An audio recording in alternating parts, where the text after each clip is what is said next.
Good morning, students. Open your book and move to page number 201. Student, in previous lecture, we have finished chapter 12. So, today we are going to start chapter 13, direct and inverse proportions. Student, before solving the exercise, we are going to discuss some important remember points. Direct proportion, we say that x and y are indirect proportion if x divide by y, x ratio y is equal to k और x is equal to ky means जब to number का ratio equal हो तो वो क्या होंगे, direct proportion. जैसे आपका 4/60 है, इसको मैं जब डिवाइड करूँगी 4 से तो इसकी वैल्यू हो जाएगी 4 1 जा 4 एंड 4 से 60 को डिवाइड करूँगी तो इसकी वैल्यू 4 15 टाइम्स ये कैंसिल होगा। सिमिलरली 12 1 जा 12, 12 से जब इसको डिवाइड करूँगी तो इसकी वैल्यू 15 आ जाएगी। तो यहाँ पे दोनों आप रेशियो देख रहे हैं कैसे हैं, इक्वल है। मीन्स दोनों की वैल्यू किसके है, के कांस्टेंट को ये आपका है, इसके इक्वल कांस्टेंट के की वैल्यू कितनी है यहाँ पे 1/15। सो यहाँ पे ये कैसे हो जाएंगे, direct proportion. Clear. Come to the next, inverse proportion. Two quantities x and y are said to vary in inverse proportion if there exists a relation of the type xy is equal to k between them, k being a constant. If y1 y2 are the values of y corresponding of the values x1 x2 of x respectively, then x1 y1 is equal to x2 y2 is equal to k। और इसके लिए second condition आपको क्या learn रखनी है, x1 ratio x2 is equal to y2 ratio y1। Clear student. Now we are going to start exercise 13.1. So my first question, following are the car parking charge near a railway station up to 4 hours 60 rupees, 8 hours 100 rupees, 12 hours 140 rupees, 24 hours 180 rupees. Check if the parking charge are in the direct proportion to the parking time.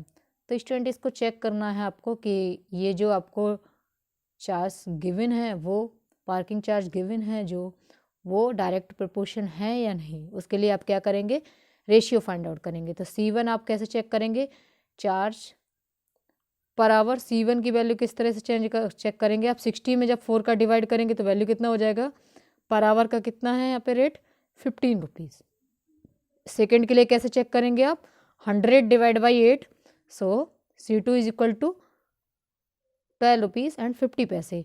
And C3 similarly 140 divide by 12, this is equal to 11 rupees and 67 paise. C4 is equal to 180 divide by 24, this is equal to 7 rupees and 50 paise. So here the charge per hour are not same. यहाँ पे जो per hour charge हैं वो क्या हैं, सभी के same नहीं है, है ना। C1 ये डज नॉट इक्वल टू, इसको रीड करते हैं आप, does not equal to C2, does not equal to C3 and does not equal to C4।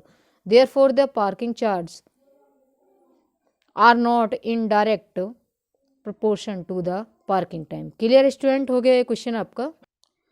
Come to the next question. A mixture of pen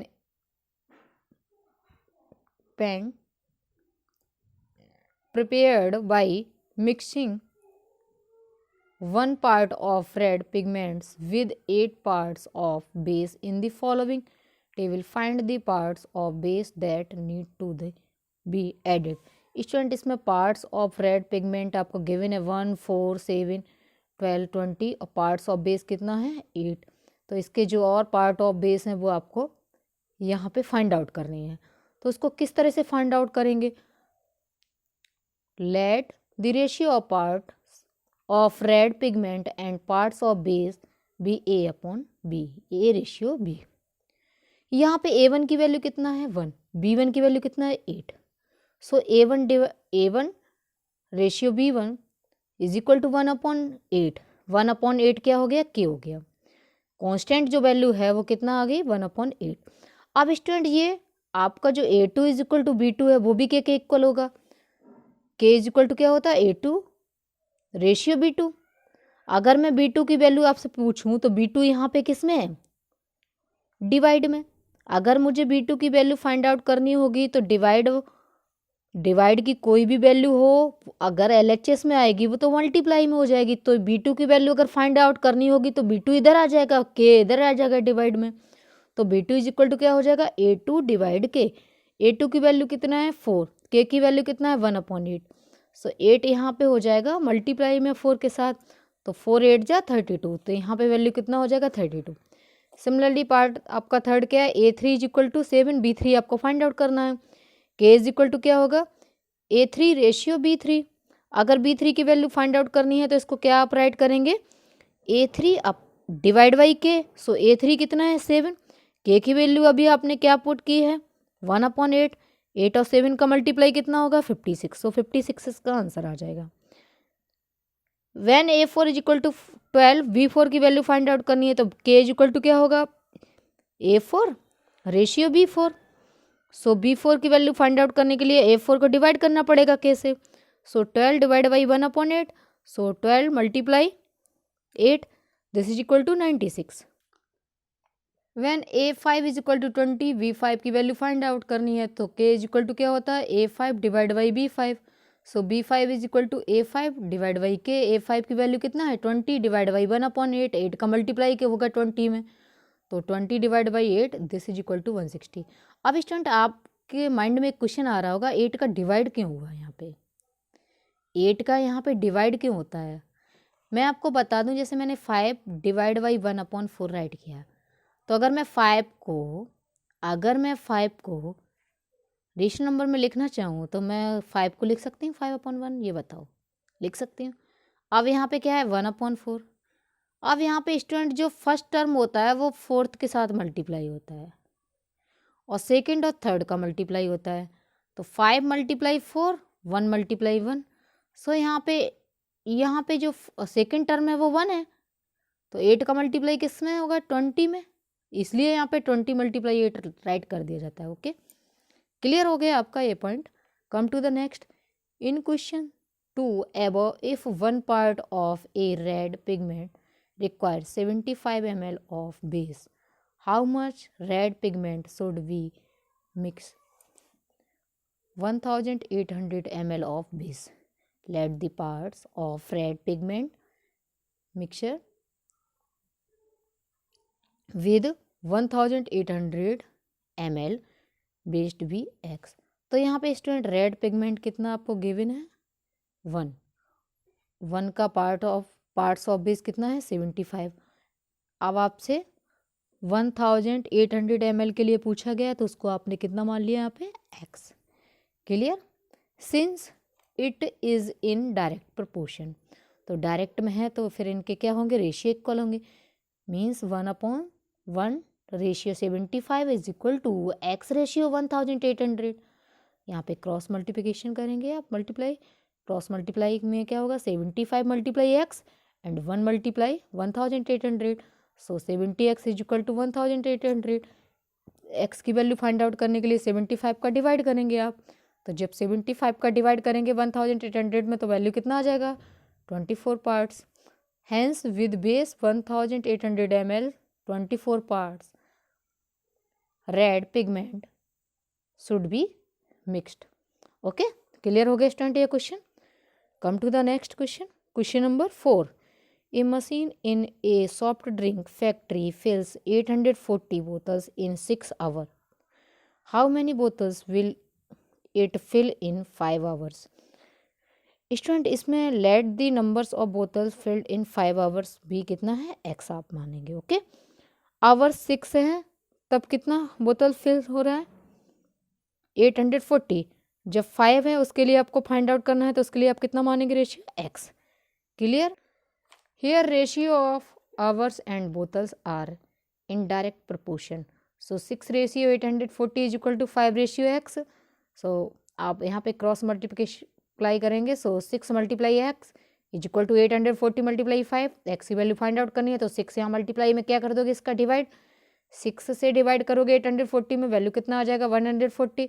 140 multiplied by x, this is equal to 700 bottles. So hence machine will fill 700 bottles in 5 hours. Clear student हो गया आपका ये question. Come to the next.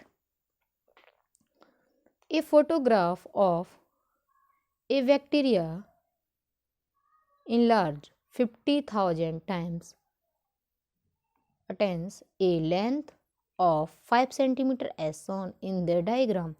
What is the actual length of the bacteria if the photograph is enlarged 20,000 times only? What would be its enlarged length?